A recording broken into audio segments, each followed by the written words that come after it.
So I got to say, I pretty much, when the reading says, what's the characteristic of mastery, and it says fearlessness, I want to go, no, not that, anything but that, right? It's like, gosh, you just ask too much of us. Ever feel that way? Yeah.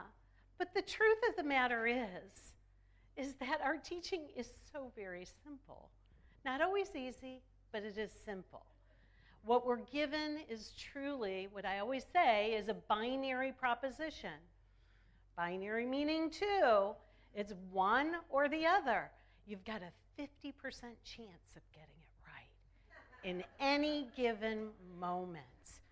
Whew, isn't that a relief? I like those odds, but you know what? In truth, what the teaching actually says is the choice is between love and fear isn't real. So when we choose fear, we're in a dream. We're in an illusion. Now, it doesn't mean that we don't experience the effects of living from that mindset. We certainly do. But there is an off-ramp anytime we choose it, and it's pretty immediate. It's hard to tell sometimes right when you're in it, but the look back, it's like, oh yeah, something happened, and it shifted. I see a lot of nodding heads. And so my invitation has been for you to note that. Notate the times when you have overcome fear. Notate the shifts, because when that happens, that's a miracle. That's healing. And so the choice is love or fear. And A Course in Miracles would say that the only thing that is real is love.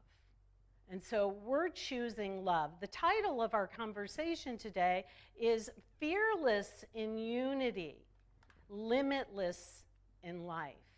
Fearless in unity, limitless in life. I think this is a bold statement. How does it land for you? How does it feel? Do you feel that when you're in unity consciousness, or when you're in this community, that you feel fearless, or maybe perhaps saying that you experience the presence of love?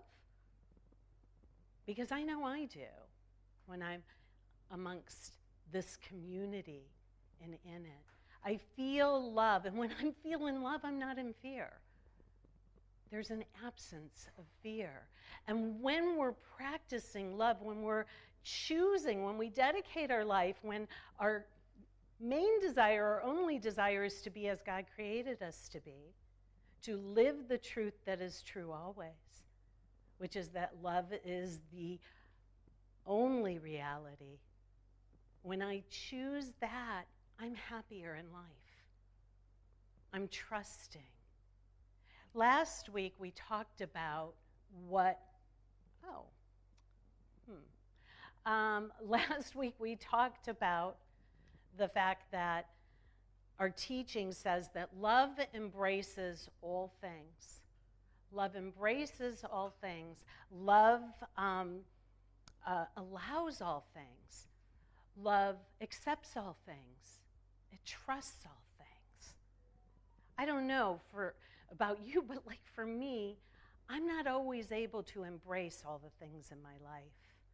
I'm not always able to embrace the disappointments or the fears or the threats or a diagnosis, like those things. It's really hard to embrace those things or to allow them or to even trust them.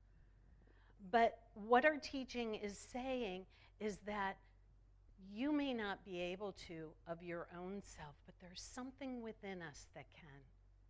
And that something within us is that God consciousness, that love consciousness, that Christ consciousness, and it's within each one of us.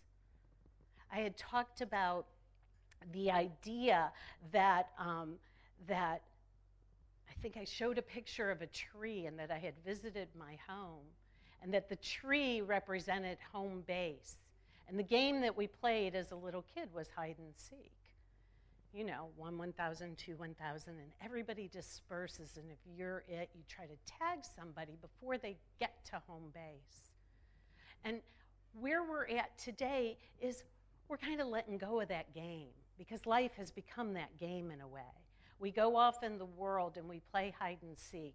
And the primary thing that we hide from is our true nature, our divine self. And we're giving up that game. We're just saying, you know what, I give. I'm going back to home. I'm going back to home base. I'm going back to letting love embrace me. Let love allow me to be who I am just as I am. I don't need to put on pretexts for anyone. I'm going to allow love to allow me to be. Embrace me, accept me, so that I can transcend that which I fear in life. And I had shared this idea that we're all these filaments of light, like the lights in the ceiling. We're all like a light bulb, the Christ. And that we're walking around trying to plug into the light and the love out there. But there's only one socket that it will fit in, that will illuminate us to our fullest, brightest selves. And that is that love consciousness, that God consciousness. And so the humility is that of my own self, you guys, I can't do it. Of my own self, I can't do it, but there's something within me and something within life and the universe that can. And so how do we choose love in the midst of fear? Well, as I was contemplating this, I had this thought that maybe I don't really understand the usefulness of fear or the genesis of fear. And that I had the idea, you know, which isn't revolutionary at all, that fear is a useful instinct that helps to keep us safe. And then I come to find out, oh, yeah, that's true, and that science actually supports that. And so I love this idea of what I learned. It says that as humans evolved, there's this little almond-shaped this piece of our brain called the amygdala, and that the amygdala is actually the brain's alarm system. So if I can understand how fear operates properly, then perhaps I can understand how love can move in. And so if the brain's alarm system is this little thing called the amygdala, I'm going to share some of the things that I learned. This is what is responsible for our fear response. And it's like a smoke detector. So when the smoke is there, when there's a danger or something to actually be feared that is threatening our lives, the alarms go off. And it's the early warning sign. So before we're even conscious that there's a threat, this amygdala actually sends out a warning to our body, and it activates our body to respond in a certain way. It increases our heart rate. It increases our breath. Our muscles become tense. The adrenaline and the cortisol in our bodies are released, and it activates that fight, flight, or freeze response. And you guys are familiar with this. It has been a survival tool necessary for us to evolve to where we are today. It saved us from dangers like saber-toothed tigers and all kinds of scary, dangerous events and other creatures in the world. And while we have changed and our culture has changed, our biology hasn't that much. And so the body now, 50,000 years later, there are no saber-toothed tigers. But there's something within us where fear gets activated just as if there were that type of threat in our lives. But we can't, and the body can't really distinguish the difference between a tiger behind the bush or something that goes wrong next month, or an unpleasant email, or financial challenges, or difficult conversations, or a medical diagnosis, those things that we've talked about, we have the same response if we're unconscious about the threat. If we add to this the fact that in our evolution, our frontal cortex developed, which gave us the ability of one of our 12 powers, the power of imagination. That part of the brain is responsible for that. It also impacts planning, memory, and self-reflection. So what that adds to the burden that is uniquely human as far as we know is regret, where we replay memories of the past and it haunts us in our present. And then we feel guilty about our past. We catastrophize about worries that could be in the future. And we construct elaborate worst-case scenarios. Have they been looking in my journal? Can anybody relate to some of the things that I'm saying? Yeah, and so, I mean, it helps to have an understanding of the biology of this. And, okay, so you add to this that there's built-in a negativity bias. So it's not just the news that's negative, it's the bias that fear actually gets more attention as a survival mechanism. Because whether or not you miss a beautiful sunset doesn't threaten your life. But if you miss that tiger behind the bush, you could die. And so it is, it's built in that the negativity is going to get our attention. And so why would we come into an experience like this of the only way that you can be masterful in this experience is to overcome all of that? And it just seems like the cards are against us sometimes, doesn't it? And fear then becomes a habit. It becomes a way of life. It's almost like a drug. And it's like you kind of get off on it. And because it's a way of being. But when it's chronic, it leads to depression, anxiety. It leads to a reduction in the effectiveness of our immune systems. It stresses our cardiology system. And it impacts our ability to think clearly, to make the decisions, and to be creatives in our lives.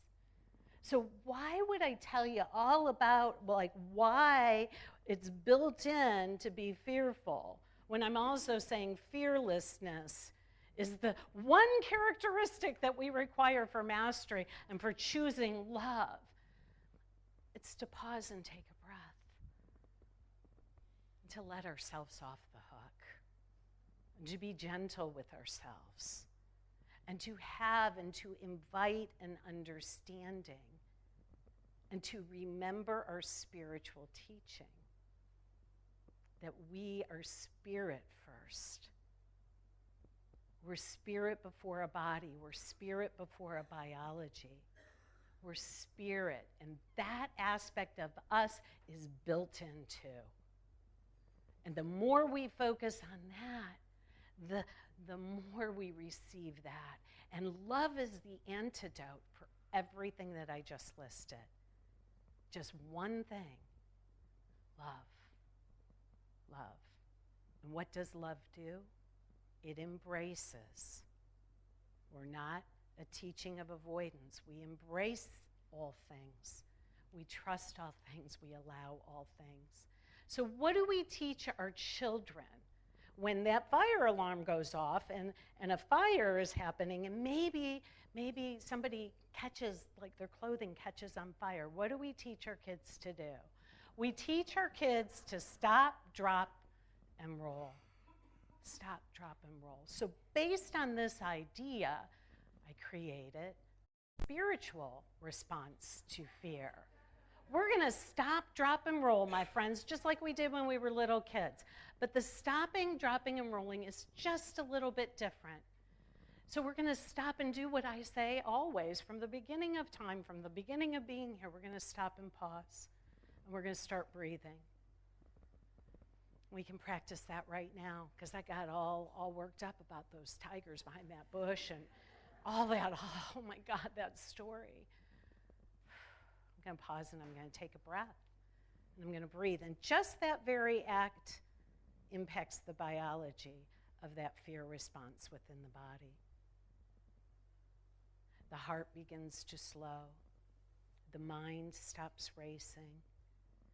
And we begin to bring our attention and our awareness to being present, to being present. And we can affirm, I am safe in this moment. Affirm that with me. I am safe in this moment. This pause is the interrupter of the fear, of the news feed, of the voice for the ego in your mind. The voice for the ego, the voice that says it's edging out God, or edging God out, the acronym, edging God out. That voice is incessant, is it not? And when we stop, it's like we're approaching an accident on the highway. We're not going to speed up and let that voice continue. We're going to stop. We're going to put on the brake, and we're going to drop. And we're going to drop into love consciousness. We're going to breathe. And we're going to remember that love embraces all things, allows all things, trusts all things, and thereby transcends all things. I'm going to ask myself when I drop into this love consciousness, which voice am I listening to? And what would the voice for love say? The voice for God in this moment. And then we're going to roll. We're going to roll into a new way of beholding life. Perhaps our eyes are closed when we stop and drop. We're going to allow the vision of Christ to drop into our awareness. We're going to behold whatever it is and be willing to see it differently. So that's the spiritual response. There's a quote that I just love, and it talks about